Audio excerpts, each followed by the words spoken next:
तो लीजिए प्यारे विद्यार्थियों, हमारे पास में आ चुका है कक्षा 9वीं अर्धवार्षिक परीक्षा 2025-26 का हिंदी का पूरा पेपर और इसका पूरा सॉल्यूशन। जी हाँ प्यारे बच्चों, आप लोग यहाँ पर देखकर जा सकते हो। एकदम प्यारे बच्चों, आप सबके लिए एकदम असली वाला पेपर लेकर आ चुका हूँ। आप प्यारे बच्चों इस पेपर को पूरा का पूरा अच्छे प्रकार से देखकर जाना, क्योंकि देखो प्यारे बच्चों, आप सब लोगों को पता है कि असली पेपर केवल और केवल हमारे चैनल पर ही आपको दिखाए जा रहे हैं। तो चलो अपन जल्दी से आगे बढ़ते हैं, समझते हैं कि कक्षा 9वीं अर्धवार्षिक परीक्षा 2025-26 का आपका हिंदी विषय का पेपर आपको परीक्षाओं में देखने को कैसा मिलेगा। तो देखिएगा प्यारे बच्चों, इस प्रकार का पेपर आपको परीक्षाओं में देखने को मिलेगा। कक्षा 9वीं अर्धवार्षिक परीक्षा 2025-26 का आपका ये हिंदी विषय का पेपर है, जिसमें टोटली प्यारे बच्चों आपसे 23 क्वेश्चन पूछे जाएंगे और 75 अंकों का पूरा पेपर होगा। अब चलो प्यारे बच्चों, मैं आपको पूरा का पूरा पेपर विद सॉल्यूशन के साथ में बताता हूँ। तो देखो प्यारे बच्चों, पेपर आपका परीक्षाओं में ऐसा आएगा, आप लोग इस पेपर को देख लें और पूरा का पूरा पेपर समझ लें। अब चलो मैं आपको A to Z सभी के सभी क्वेश्चन और उन क्वेश्चन के आंसर बता देता हूं, ठीक है। तो एक एक क्वेश्चन के आंसर को प्यारे बच्चों आप लोग अच्छे से देख कर जाना। देख लीजिएगा प्यारे बच्चों, पहला क्वेश्चन क्या पूछा है, जगदीश में कौन सी संधि है। तो देखो प्यारे बच्चों, व्यंजन संधि होगी। और हिंदी साहित्य का स्वर्णयुग माना जाता है, तो देखो प्यारे बच्चों भक्ति काल को माना जाता है। और अब अगला क्वेश्चन, एकांकी में कितने अंक होते हैं। तो देखो प्यारे बच्चों, एकांकी में 1 अंक होता है। और अब अगला क्वेश्चन, कृष्ण भक्ति शाखा के प्रतिनिधि कवि कौन है। प्यारे बच्चों, सूरदास है। रसात्मक वाक्यम काव्यम परिभाषा किसकी है। प्यारे बच्चों, तो देखो उसका राइट आंसर आपका आचार्य विश्वनाथ आ जाएगा। रीढ़ की हड्डी एकांकी किस समस्या पर आधारित है। देखो प्यारे बच्चों, ये जो ना विवाह की समस्या पर आधारित है। उसके बाद में देखो प्यारे बच्चों, आगे आपका पेपर परीक्षा में इस प्रकार से देखने को मिलेगा। इन क्वेश्चन के उत्तर को भी आप लोग देख लें। यहाँ पर क्वेश्चन पूछे हैं, रिक्त स्थानों की पूर्ति उचित शब्द चुनकर कीजिए। पहला क्वेश्चन, तिब्बत में सबसे खतरे की जगह कौन सी है। प्यारे बच्चों, डांडे।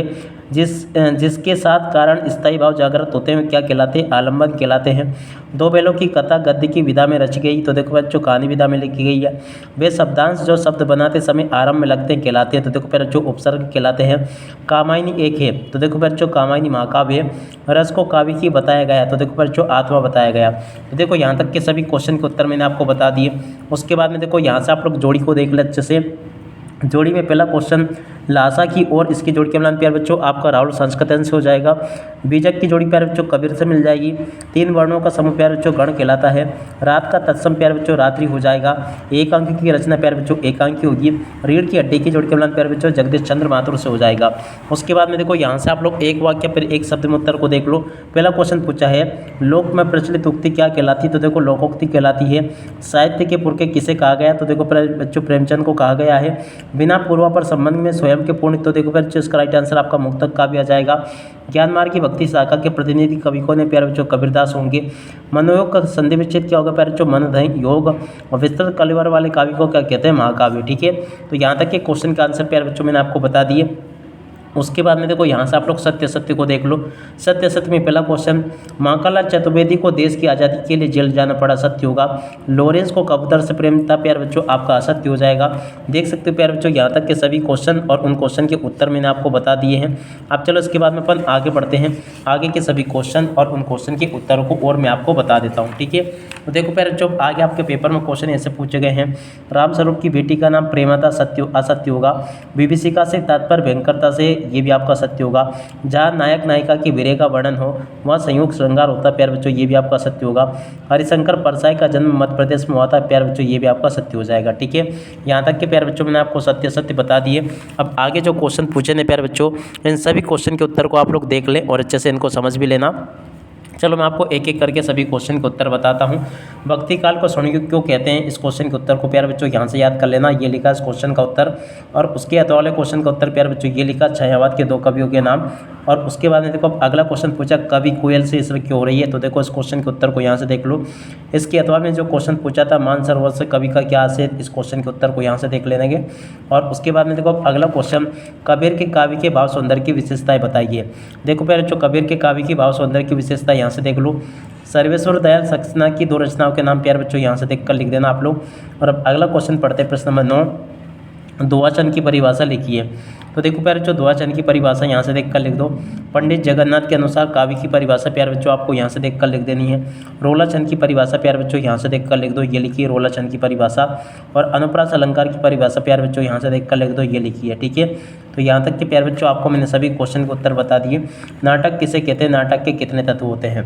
देखो प्यारे बच्चों इस क्वेश्चन के उत्तर को यहाँ से देख लो। नाटक किसे कहते हैं, नाटक के कितने तत्व होते हैं, इस क्वेश्चन का उत्तर ये लिखा है। और अब अगला क्वेश्चन प्यारे बच्चों पढ़ते हैं, यात्रा वृत्तांत किसे कहते हैं। देखो प्यारे बच्चों यात्रा वृत्तांत किसे कहते हैं, इस क्वेश्चन के उत्तर को यहाँ से देख कर लिख लो। और अब अगला क्वेश्चन पढ़ते हैं, क्या दे रखा है। देखो प्यारे बच्चों क्वेश्चन लिखा है, अपनी यात्रा के दौरान लेखक, तो देखो इस क्वेश्चन के उत्तर को प्यारे बच्चों यहाँ से देख कर लिख दो, ये लिखा है। प्रेमचंद के फटे जूते प्यारे बच्चों देखो इस क्वेश्चन के उत्तर को यहाँ से देख कर लिख दो, ये लिखा है। और अब अगला क्वेश्चन पढ़ते क्या दे रखा, प्रश्न नंबर 13, आज की उपभोक्तावादी संस्कृति, तो देखो प्यारे बच्चों यहाँ से आप लोग इस क्वेश्चन के उत्तर को देख लो, ये लिखा है। सांवले सपने की याद प्यारे बच्चों देखो इस क्वेश्चन के उत्तर को यहाँ से देख कर लिख दो। और अब अगला क्वेश्चन पढ़ते प्रश्न नंबर 14, निम्नलिखित शब्दों का संधि विच्छेद कर संधि का नाम लिखिए। तो देखो प्यारे बच्चों इस क्वेश्चन के उत्तर को यहाँ से देख लो, मुहावरे के उत्तर प्यारे बच्चों यहाँ से देख लो। प्रश्न नंबर 15 में आपसे क्वेश्चन पूछा, प्रेमचंद की भाषा शैली की विशेषता आपको बतानी है। तो देखो प्यारे जो प्रेमचंद की भाषा शैली की विशेषता यहाँ से देख लो, ये लिखी है। महादेवी वर्मा की गद्य की रचनाओं के नाम प्यारे बच्चों यहाँ से देख लेना आप लोग।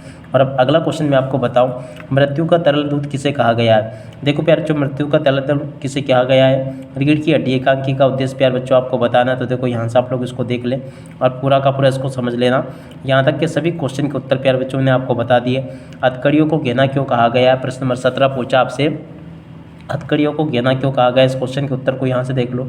गांव को मरकट डिब्बे सा खुला क्यों कहा गया है, इस क्वेश्चन के उत्तर को प्यारे बच्चों यहाँ से देख लो। और उसके बाद में चलो अपन आगे बढ़ते हैं, आगे के सभी क्वेश्चन और उन क्वेश्चन के उत्तर मैं आपको बता देता हूँ।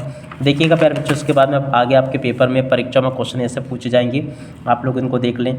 18वें क्वेश्चन का उत्तर प्यारे बच्चों ये लिखा है, उसके बाद वाले क्वेश्चन का उत्तर प्यारे बच्चों ये लिखा है। और उसके बाद में चलो अपन आगे बढ़ते हैं। 19वां क्वेश्चन, निम्नलिखित गद्यांशों की प्रसंग सहित व्याख्या आपको करनी है। तो देखो प्यारे बच्चों प्रसंग सहित व्याख्या आपको इस प्रकार से कर देनी है, ये मैंने आपको बता दिया है। आशा करता हूँ कि प्यारे बच्चों आपको ये अच्छे से समझ में आ गया होगा। ए टू जेड सभी क्वेश्चन के उत्तर आप लोग देख लें। और अब अगला क्वेश्चन प्रश्न नंबर 20, व्यायाम से होने वाले लाभ विषय पर एक अनुच्छेद आपको लिखना है। तो देखो प्यारे बच्चों व्यायाम से होने वाले लाभ विषय पर एक अनुच्छेद यहाँ से देख लें। और अपने जन्मदिन की तैयारी के लिए अपनी माँ को किया गया संवाद प्यारे बच्चों आपको लिख कर आना होगा। तो देखो इस क्वेश्चन के उत्तर को यहाँ से देख लो, ये लिखा है। और निम्नलिखित अपठित पद्यांश को पढ़ के प्यारे बच्चों आपको इस क्वेश्चन के उत्तर देने हैं। उसके बाद में देखो अब आगे प्रश्नों के उत्तर को यहाँ से देख लें। और अब अगला क्वेश्चन पढ़ते हैं, प्रश्न नंबर 22। यहाँ तक के क्वेश्चन के उत्तर प्यारे बच्चों मैंने आपको बता दिए। उसके बाद में देखो इधर आ जाते हैं, इन प्रश्नों को पढ़ते हैं। 22 में आपसे क्वेश्चन पूछा, अपने छोटे भाई को जन्मदिवस पर बुलाने हेतु पत्र लिखना। इस क्वेश्चन के उत्तर को प्यारे बच्चों यहाँ से देख लो, ये लिखा है। और अपने बड़े भाई को जन्मदिन पर देखो प्यारे बच्चों इस क्वेश्चन के उत्तर को यहाँ से देख लें। और उसके बाद में देखो प्यारे बच्चों आगे आपसे जीवन में खेलों का महत्व विषय पर आपसे निबंध पूछा गया। तो देखो इस निबंध को प्यारे बच्चों यहाँ से आप लोग लिखना सीख लें। और पूरा का पूरा प्यारे बच्चों मैंने आपको ये बता दिया है। आशा करता हूँ कि प्यारे बच्चों आपको ये पूरा का पूरा निबंध वगैरह सारी चीज़ें अच्छी प्रकार से याद हो गई होगी। एक भी क्वेश्चन का उत्तर प्यारे बच्चों यहाँ से आपका मिस नहीं होगा। जैसा पेपर प्यारे बच्चों मेरे द्वारा आपको बताया गया ना, ठीक वैसा का वैसा क्वेश्चन पेपर आपको परीक्षाओं में देखने को मिलेगा। आशा करता हूँ कि प्यारे बच्चों आपको ये पूरा का पूरा पेपर अच्छे से समझ में आ गया होगा। अब इसी के साथ में प्यारे बच्चों इस वीडियो को यहीं पर पूरा करते हैं। नमस्कार, जय हिंद, जय भारत।